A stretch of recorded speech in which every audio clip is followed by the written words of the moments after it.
महाराष्ट्र के पूर्व मुख्यमंत्री कांग्रेस के नेता पृथ्वीराज चौहान साहब इस वक्त हमारे साथ में है। चौहान साहब, आज मोदी जी महाराष्ट्र के दौरे पर है और विदर्भ में वो प्रचार करने आ रहे, चंद्रपुर जहां आपकी पिछली बार सीट जीती थी वहां से वो शुरुआत कर रहे हो, कैसे इसको देखते हैं? देखिए, प्रधानमंत्री का प्रचार करना उसमें कोई गैर बात नहीं है, अजीब बात नहीं है। प्रधानमंत्री सभी राज्यों में जाएंगे, उनके वो स्टार प्रचारक है, नंबर 1 प्रचारक है। लेकिन मेरी अपेक्षा उनसे ये है कि पहली बार महाराष्ट्र में आ रहे हैं, अपने वो 10 साल के कार्यकाल का जायजा ले कि उन्होंने 10 साल में क्या किया है। पिछले सरकार को, नेहरू जी को कुछ उलट सुलट बोलने में कोई फायदा नहीं। साथ ही में उन्होंने जो विदर्भ में, वहाँ साथ में यवतमाल से लेकर कई जगह में जो वादे किए थे 2014 के चुनाव के पहले, 2019 के चुनाव के पहले, अब जो वादे कर रहे हैं उनका क्या हुआ। उन्होंने एक व्हाइट पेपर निकाला तो मनमोहन सिंह सरकार के कार्यकाल के बारे में निकाला, अपने कार्यकाल के बारे में नहीं निकाला कि हमने क्या किया। तो मेरी अपेक्षा है कि जो राष्ट्र के सामने जो बहुत गहन मुद्दे हैं, महंगाई का, बेरोजगारी का, किसानों की आत्महत्याओं का, जिस तरीके से भ्रष्टाचार से सरकारें बनाई जा रही है, जनतंत्र तोड़ा जा रहा है, अडानी के उनके ताल्लुकात क्या है, इसके बारे में जनता जवाब चाहती है। तो इन मुद्दों पर चर्चा करें। कांग्रेस ने अपना घोषणा पत्र जारी किया है, उस घोषणा पत्र के बारे में आलोचना अगर करें मुद्दों पे, एक नेता ने कुछ ढकोसला कह दिया, कुछ कह दिया, ऐसे नहीं। इस चुनाव को आप कोई जुमलेबाजी की एक कंपटीशन मत बनाइए। आप मुद्दों पे बात कीजिए कि अगर आप किसानों की आमदनी दुगनी नहीं कर सकते तो क्यों नहीं कर सके। आपकी अर्थव्यवस्था की गति धीमी पड़ गई है तो क्यों पड़ गई है, उसके लिए आगे क्या करने वाले, कुछ ठोस बात बताइए।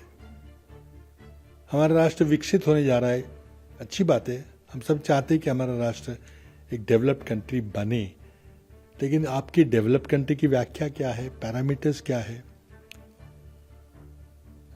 आज आपको 80 करोड़ लोगों को मुफ्त अनाज देना पड़ता है सरकारी खाते से। इनको अगर ये अनाज नहीं मिलेगा तो क्या भूखे रहेंगे लोग? तो किस तरह की समृद्धि है, किस तरह के विकसित देश की बात आप कर रहे हो? तो मैं समझता हूं कि यवतमाल आने के बाद नरेंद्र मोदी जी अपने, चंद्रपुर आने के बाद नरेंद्र मोदी जी अपने 10 साल के कार्यकाल का लेखा जोखा पेश करें। अगर चाहे तो हमारे घोषणा पत्र पे कोई टिप्पणी करें मुद्दों पे। और जो मुद्दे देश के सामने आज है, हमारे युवाओं के सामने बेरोजगारी का मुद्दा है, हमारे गृहिणियों के सामने महंगाई का मुद्दा है, घर चलाने की बात है, डीजल पेट्रोल की कीमतें आपने बेतहाशा बढ़ाई है, देश का कर्जा तिगुना से ज्यादा बढ़ गया है। तो अब किस तरह से आप देश की समस्याओं को हल करेंगे, उसकी बात करिए, मुद्दों पे चर्चा कीजिए। आपने जो वादे किए थे वो क्यों नहीं पूरे किए, उसके बारे में बताइए। तब मैं उसका स्वागत करूंगा। अगर चंद्रपुर आएंगे तो अवश्य आना चाहिए। मैं समझता हूं कि और सभाएं लेंगे जरूर सभाएं। फर्क पड़ेगा लगता है आपको कि बीजेपी कह रही है कि वो तो विदर्भ में क्लीन स्वीप करने जा रही, सभी सीटें जीतेंगे? देखिए, कोशिश तो हर एक पार्टी अपनी सीटें जीतने की करता है, लेकिन जनता का मूड जो है, देखिए घोषणा करने में तो कोई पैसे लगते नहीं है। अब 400 पार कीजिए, 45 पार कीजिए। अब मैं तो ये आश्चर्य कर रहा हूँ कि आपने 400 पार कहा, 500 पार क्यों नहीं कहा। तो घोषणा करने में कोई पैसा नहीं लगता, कोई सजा नहीं होती। अब करिए, लोग देखते रहें। तो मैं कहता हूँ कि प्रचार करना उनका अधिकार है, जरूर करें, हर एक क्षेत्र में जाएं, लेकिन मुद्दों की बात कीजिए, मुद्दों से मत कतराइए। सिर्फ इवेंट्स करके आप नहीं जीत सकते। जनता आपको पहचान चुकी है, आपकी वादा खिलाफी के सवाल पूछ रही है। तो मैं यही कहूंगा कि आप आइए, जरूर प्रचार कीजिए, लोगों को बताइए। जितना आप फालतू बातों की बात करेंगे, लोग उतने आपसे नाराज होंगे। दूसरी बात है कि कल आप लोगों की एक ज्वाइंट प्रेस कॉन्फ्रेंस हो रही है महाविकास आघाड़ी की, सभी मामले सुलझ गए सांगली, भिवंडी या मुंबई की सीटों को लेकर।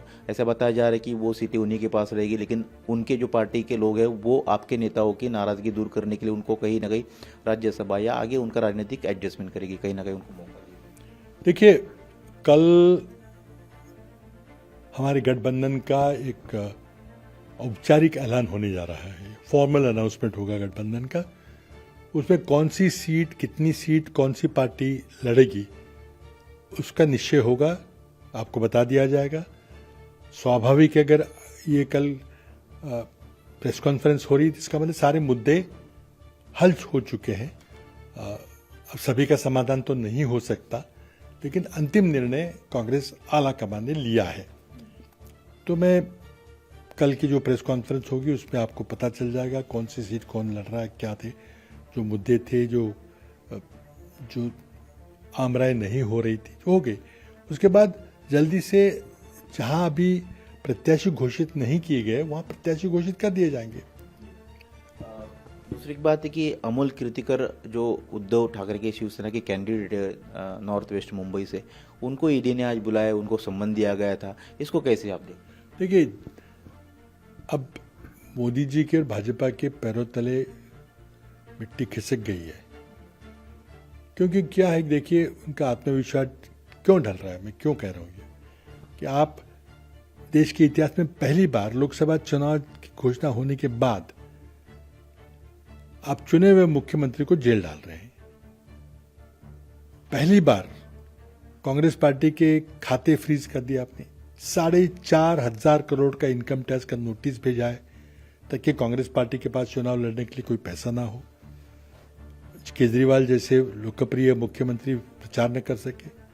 अपने गजानन कीर्तिकर की बात की, उनके नाम की घोषणा, उनके बेटे के नाम की घोषणा होते ही ईडी ने बुला लिया। तो पता नहीं अभी कितनी लंबी लिस्ट ईडी के पास है कि जो चुनाव लड़ रहे हैं, जो हमारे प्रत्याशी हैं, जो हमारे प्रमुख कार्यकर्ता हैं, नेता हैं, कितनों को ईडी बुलाएगी और फर्जी केस लगा देगी उनके खिलाफ।